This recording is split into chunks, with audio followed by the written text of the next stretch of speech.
Cordell Broadus, also known as Champ Medici, was first introduced to crypto in 2017 by Nipsey Hussle. His interest was piqued a year later when the market crashed. Why would crypto crashing be the right moment in time for you to get in? Well, to be more specific, Nipsey told me to invest in cryptocurrency. He didn't tell me to invest in digital real estate. So when he said that, I spelled it wrong in my phone, so I never was able to find it.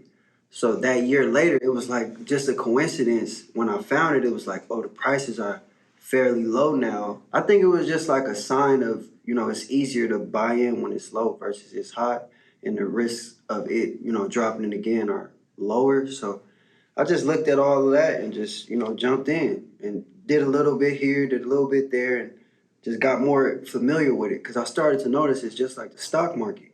And I didn't know about the stock market, but that same year I was learning about it, figuring out seasons when companies start hiring, that's expansion season. When you start to see people getting laid off, that's when things are going down. If something happens in China, it's going to affect Apple because 20% of the market is there, So I was just learning how all that works. So when I was introduced to cryptocurrency by Nipsey a year later, it was like, oh, this is stocks, but it's much faster and it's decentralized. So on the blockchain is the future of digital currency. You mentioned in an interview, which I recall, how banks are really slow and that you didn't like banks. Oh, man.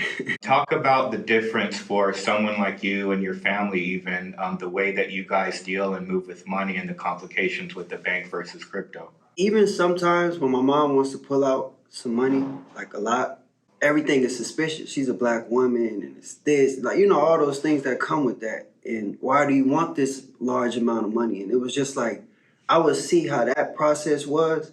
And then with myself, me trying to sign stuff up and do things. I didn't know what credit was growing up. So me trying to figure out all this stuff, the banks didn't really care. They didn't really, want to help me, or I felt like I couldn't do nothing. And, seeing how this side works, everything is in your control. Yeah. You don't have to wait. They're not closed on Sunday. They don't have attitudes when you ask questions. You get what I'm saying? So it was like, It felt more like me. And then I just ended up finding crypto and seeing how ledgers work. And I was like, yo, this is more my vibe. Like, I haven't been to a bank in a long time. Being in a celebrity family, being a personality yourself, having handlers, what is that like with crypto? Do other people have access to your wallet? Do you maintain your own seed phrase? So the thing is with me, everybody around me, I taught them how to set up a MetaMask, how to buy a ledger to save and make sure things are being in a safe place. So it was never like somebody was walking me through things. It was like we met with one dude who came in the room and he said, yo, NFTs and crypto, you guys should be doing this. You should be putting it on the ledger. Now, everybody in the room laughed. I was the only one that had a voice memo, listening over it, writing notes. So I took that information upon myself and sat down with my brother, sat down with my sister, sat down with my dad, sat down with my Uncle Reggie in Florida, texting him Cardano articles, telling him like, yo, invest in this coin. This is why this coin I think is important. Yo, invest in this NFT. Like, it was always me pushing the line and trying to educate my family and my close peers. And you know how most black people are. They don't want to hear it. They don't want to try. If you got to set up bank and this, you lost their interest. So it was like I was talking to myself for 2 years until NFTs became famous. Now I'm a genius and now I'm this. And I'm like, man, I'm not listening to that. Like, this is the same shit I was talking about when I stopped playing football. But y'all didn't listen to me because I'm a ex-football player. You get what I'm saying? So like when all that started to become more mainstream, then everybody was like, oh, go talk to Cordell. He been telling us about it for years. But I just did the research. It's all on YouTube. It's all in front of you. You can go on these articles. You can go on ethereum.com and figure out what all that means. You can go on Cardano and see where they putting their coin and how they're utilizing it. So I'm a student first, so it was always like fun for me to learn new knowledge. In the short span of 5 years, you've learned enough to be dangerous. as far as taking calculated risks with assets and holdings and becoming a lead strategist for clients like Tommy Hilfiger, Jeff Bezos, The Sandbox, MoonPay, Snoop Dogg, who you essentially onboarded. What does onboarding and educating people responsibly look like so that when they enter the space, they understand the basics and they're capable of managing their digital assets? I just tell everybody to, like, if you're going to do it, try to learn every angle of it. Because for one, I'm not a financial advisor. Like, since I was in high school, I was always learning different markets, studying Bill Gates, studying just different, like, things. I didn't really like learning schoolwork. So I was always into finances, tech, future stuff. You know what I mean? Film, fashion. I was always into cool stuff like that. So I was always learning. And I feel like, you know, I was walking in that direction to be able to meet Tommy Hilfiger. And when I met him, I told him right away, like, yo, I'm not just a model. Utilize my mind. I'm a creative. Utilize me. How can I serve you? What do you need help with? I'm here to get to the next level, the next door. This right here is just a key to get to the next room. Because me being Snoop Dogg's son is going to get me in the room, but who I am is going to keep me in the room. A close family friend of ours knows Jeff Bezos' team, and they wanted to figure out how to get into NFTs. So it was like a 2-hour call. And me, myself, Shiv, and Amador, we sitting down telling them, first you set up a MetaMask, first you go on OpenSea, and you just telling them the whole thing. You know, so it felt good to see, like, Bezos companies asking me, like, what? But, you know, let me not get caught up in that. Let's just, same blueprint that I did with my sister, my dad, and so forth, you know. And I tell everybody, like, it's your own risk if you're going to jump into it. But it's also a risk if you don't jump into it. Because look at Disney when it started in the 50s, when they first went public. How many people didn't invest that wish they did later down the line because it's amusement parks and movies, and now it's all that. But you got to see what it is before it become, you know, what it's going to be. So you said before that Web3 offers a financial perspective on what we can do creatively. And you've talked about virtual business models and creating passive income in Web3. You've also talked about how the space kind of feels like the birth of hip hop, where everything was kind of like fun and new.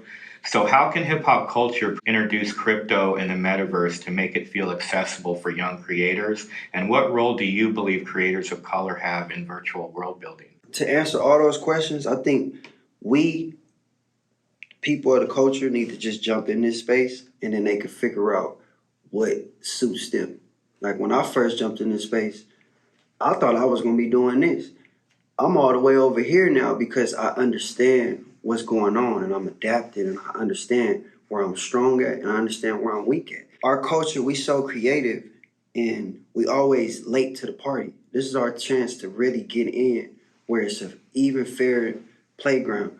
The reason why I say it feel like hip hop is because every time I'm at these conferences or I'm at these NFT weeks, whenever I'm on the streets, people coming up to me like it's a mixtape. Yo, look at my NFT. Yo, this is what I do. My name is this. I go by this. And I'm like, yo, this is some rap shit. You coming up to me with a rap name. You coming up to me with your product.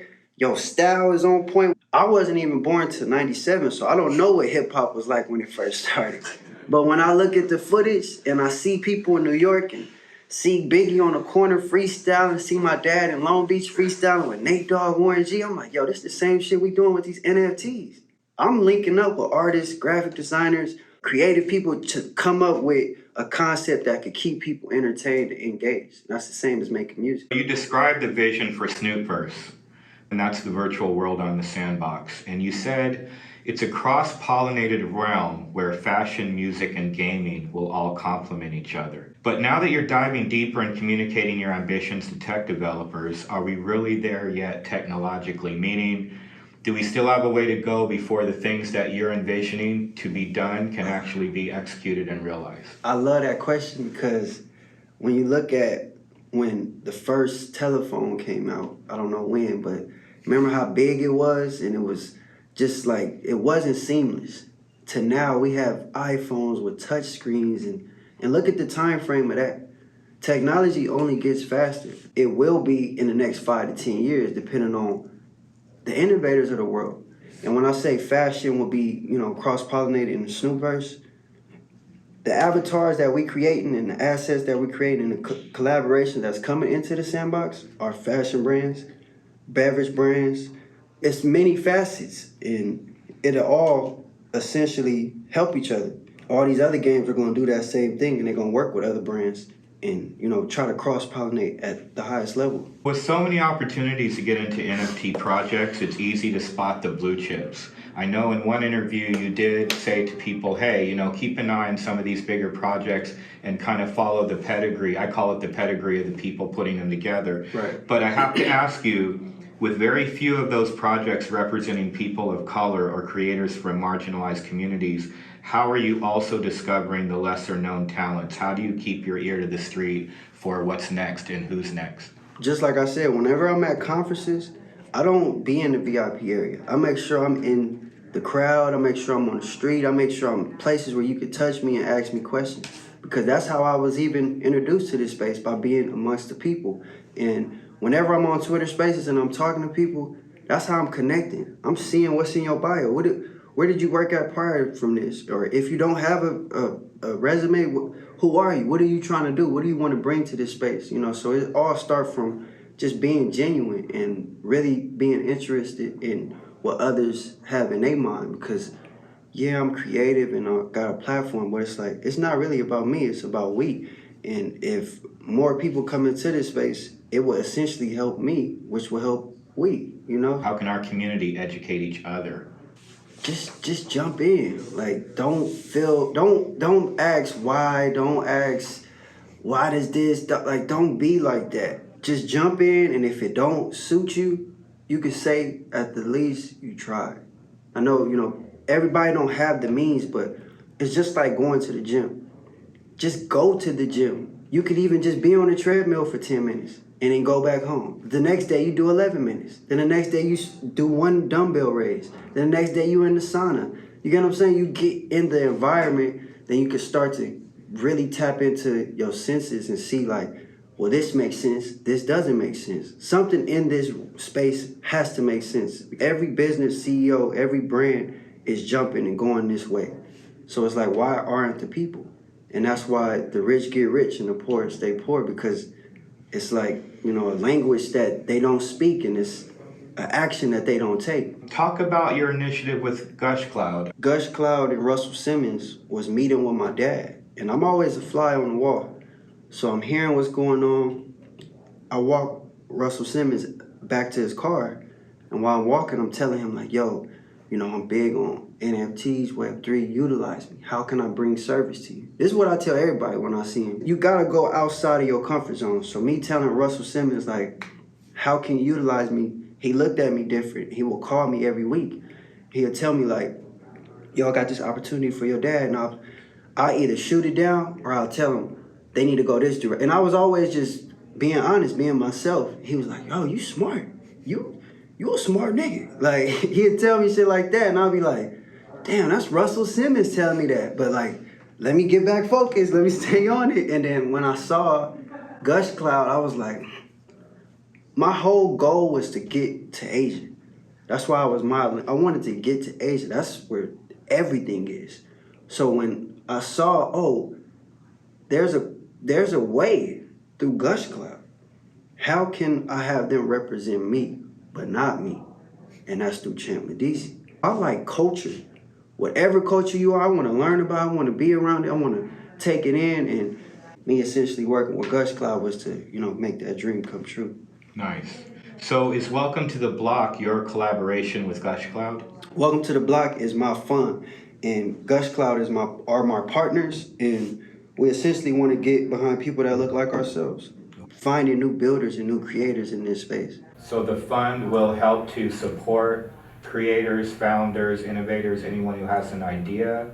Anybody that I feel is a game changer and we can invest, because I've invested in several different companies in this space. I've invested in Yuga Labs, MoonPay, SoundXYZ, FaZe Clan. So I'm able to spot these things. So if I could find a startup or find a very intuitive innovator, a black woman, an Asian woman, a black man, or Asian man, then that's where we're gonna go with it, because I'm tired of being the only black man in the room. Tired of not seeing enough Asians in the room, tired of Hispanics. It could go on and on. So, you know, I think by me doing this can encourage the next person that look like me or that don't look like me can do something like this, so we can all, you know, touch the world and everybody can come in this space. I got a sense from you that whatever business you have with your father, you earned it. You had to earn it. You just being his son was not enough. Oh, wow. So we all know what onboarding is, right? And we all know what it's like to tell a friend or a family member about something. It's almost like you're the last person that should bring it up because it's actually harder for you to convince them of something. I want you to talk about what that was like to really bring your dad around to where he is now from the first time you mentioned it and what that actually took. So, just to be frank, like since 2014, I've been wanting to get into gaming. I wanted to get into tech, entrepreneurship, real estate, all these things I'm doing now.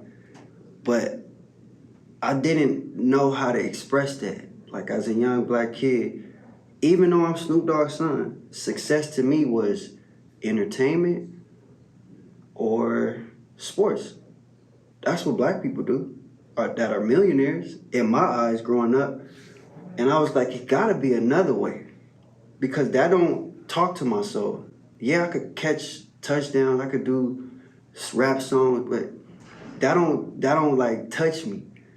And that's why I was always trying to figure out what is next for me.